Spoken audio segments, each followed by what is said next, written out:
Bismillah ar-Rahman ar-Rahim. I am Dr. Mohibullah Wazir, and the topic is the quadrangular and triangular spaces of the axilla and arm. Look, this is the scapula with glenite cavity. This is the glenite cavity, and then this is the head of the humerus, okay, and then this is the bicipital groove. Now look over here, please. This is the ventral surface of the scapula. From ventral surface of the scapula, originate the subscapularis muscle. And this subscapularis, you can see it passes towards, this is the lesser trochanter. It passes to be attached to the lesser trochanter. And then from the lateral border of the scapula originate the teres major muscle. And this teres major muscle is being attached to the medial lip of bicipital groove. And then this you can see over here, this is the infraglenite tubercle of the scapula.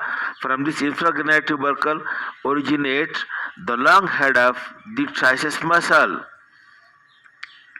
In this way, many spaces are being included.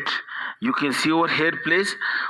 This quadrangular space over here being bounded above by the subscapularis and below by the teres major and medially by the long head of the triceps and laterally by the surgical neck of the humerus. Passing through this space is the axillary nerve and the posterior circumflex humeral artery. Axillary nerve branch of posterior cord and the posterior circumflex humeral artery branch of the axillary artery. But when you look at this quadrangular space from the posterior side, look, this space, when you look from the posterior side, the upper boundary is now the teres minor. While when you look from the anterior side, the upper boundary is the subscapularis.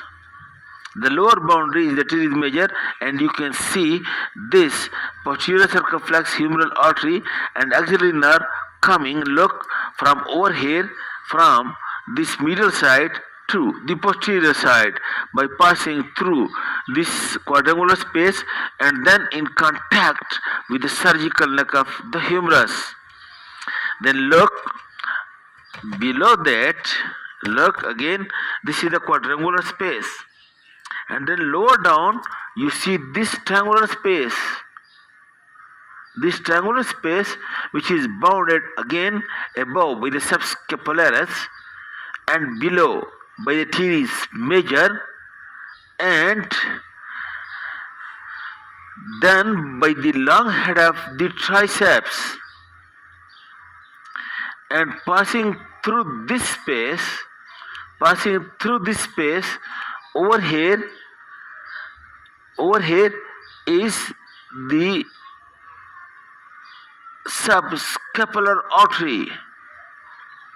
This is the upper triangular space which is bounded above by the subscapularis, below by the teres major and laterally by the long head of the triceps. Passing through over here is the subcircumflex scapular artery, a branch of the subscapular artery, which is a branch of the third part of the axillary artery. And you can see it over here. Look, this artery, look, the circumflex scapular artery, like this circumflex scapular artery, which passes from over here, turn around the lateral border of the scapula and comes onto the dorsum of the scapula to take part over here into the scapular anastomosis. So this circumflex scapular artery is a branch of the subscapular, and the subscapular artery is a branch of the third part of the axillary artery. In this way, a branch from the third part of the artery turns around the lateral border of the scapula by passing through this triangular space to come onto the dorsum of the scapula. Then lower down you can see over here one another triangular space, this one, which is bounded above by the teres major and medially by the length of the triceps, and then laterally over here by the humerus along with the muscles, and passing through over here is again one nerve and one artery. The artery is the profunda brachii artery, a branch of brachial artery, and the nerve is the radial nerve. Passing through this lower triangular space is the radial nerve and profunda brachii artery, and you can see it also over here. Look, this is the lower triangular space, and you can see this is the radial nerve, and this is the profunda brachii artery, a branch of brachial artery.